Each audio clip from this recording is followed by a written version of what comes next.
श्री राधे। जैसा कि मैं पहले ही बता चुका हूँ, मैं आपको गीता, भागवत, राम कथा या और कोई भी ग्रंथ उसका कथावाचन नहीं करूँगा व्यास गद्दी पे बैठ कर। मेरा लक्ष्य केवल इतना सा है कि आप लोगों को मैं सूत्र रूप में ये समझा सकूं कि आपको करना क्या है। आपका समय नष्ट नहीं करूँगा। 7 दिन का भागवत, 7 दिन की भगवत गीता, राम कथा वगैरह वगैरह जो कई व्यासाचार्य कर रहे हैं आजकल। समय एक ऐसी चीज़ है जो एक अमूल्य निधि है। खर्च हो रहा है प्रति क्षण आपका समय खर्च हो रहा है। उसे वृथा ना जाने दें। 4-4 घंटे कहीं किसी भी व्यासाचार्य जो तथाकथित मैं कहूँगा उनको व्यासाचार्य जो आपको आपके समय का नाश करवा रहा है और आपको पता भी नहीं चल रहा कि आप क्या खो रहे हैं। आज मैं गीता के ऊपर आपको सार रूप में वो बातें बताऊंगा जिनको दुख होता है कि बड़े बड़े अच्छे कुल के लोग भी आज गीता के ऊपर आपका समय नष्ट कर रहे हैं। आपको कर्म, अकर्म, विकर्म, कौशस कर्म, अनकौशस कर्म, पता नहीं क्या क्या समझा रहे हैं। और अर्जुन, सारे अर्जुन की तरह उसको सुन रहे हैं। बड़ी उपहास की स्थिति हो जाती है ये। अरे तुम श्री कृष्ण के उपदेश को इस कलयुग में समझाने वाले कौन आ गए भाई? कृष्ण के बाप दादा हो तुम? क्या हो?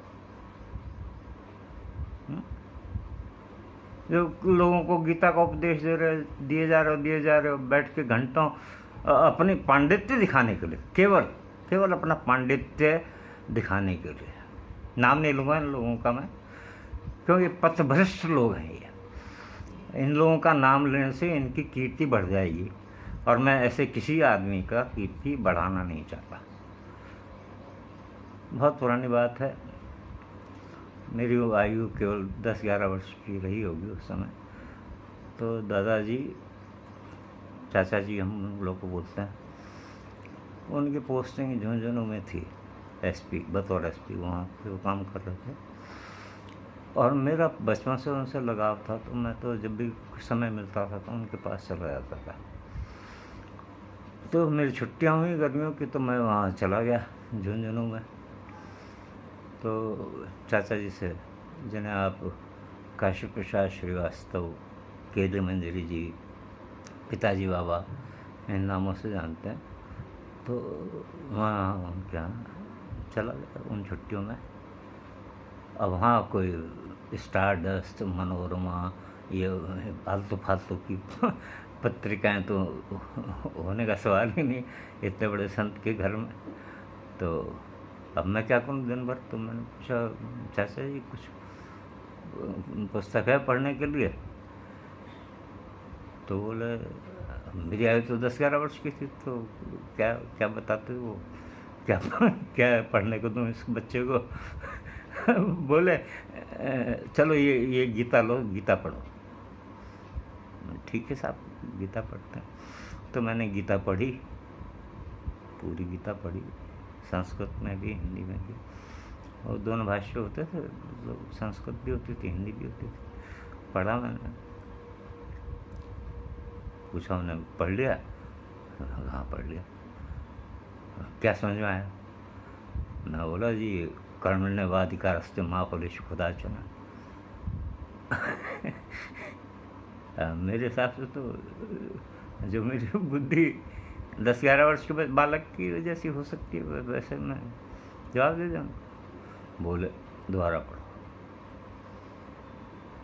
और मेरा अभ्यास नहीं कभी किसी भी चीज़ को दोबारा पढ़ने का।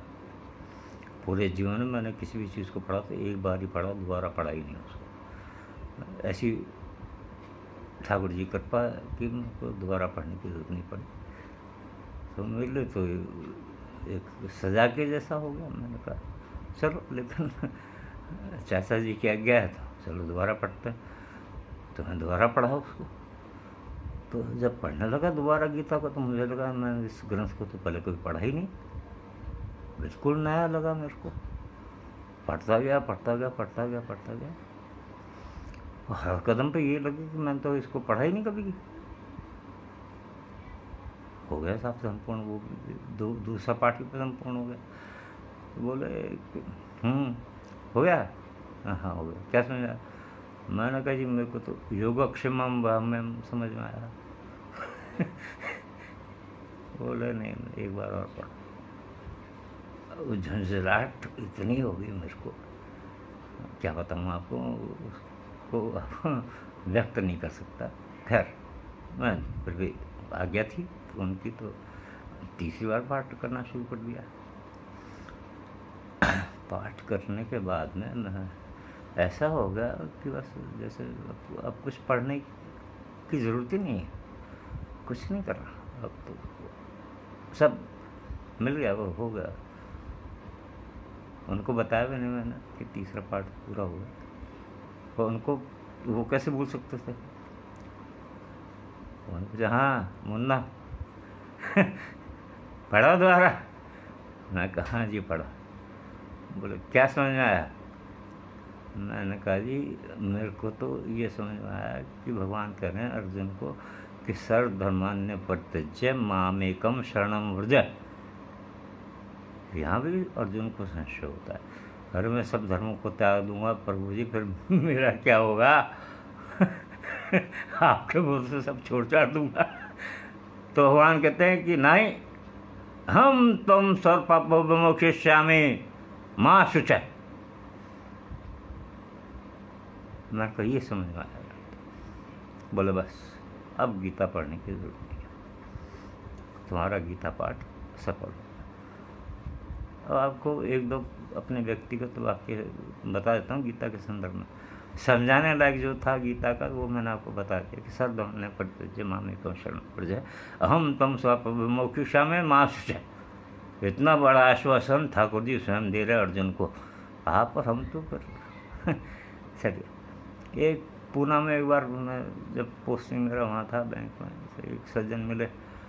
बोले साहब ये फलाने डॉक्टर साहब फलां फलां, ये वो नाम नहीं लूँगा उनका। हाँ जी आप कौन सी चीज़ के डॉक्टर हैं? तो जिनने परिचय कराया था वो बोले नहीं नहीं ये वो डॉक्टर नहीं है। तो कौन से डॉक्टर है? तो बोले ये साहब इन्होंने गीता में PhD की है, गीता के डॉक्टर है। ओह, मैं कहा भैया इनको कौन कृष्ण का बाप आ गया गीता समझाने के लिए? जो गीता कृष्ण के समझाने से अर्जुन को समझ में नहीं आई, वो उसको ये समझ गए और उसको डॉक्टरेट कर ली। राधे राधे। प्रभु कृपा करें ऐसे लोगों पर जिनको ऐसा अहंकार हो गया कि उन्होंने गीता पे PhD कर ली, डॉक्टरेट कर ली। राधे राधे।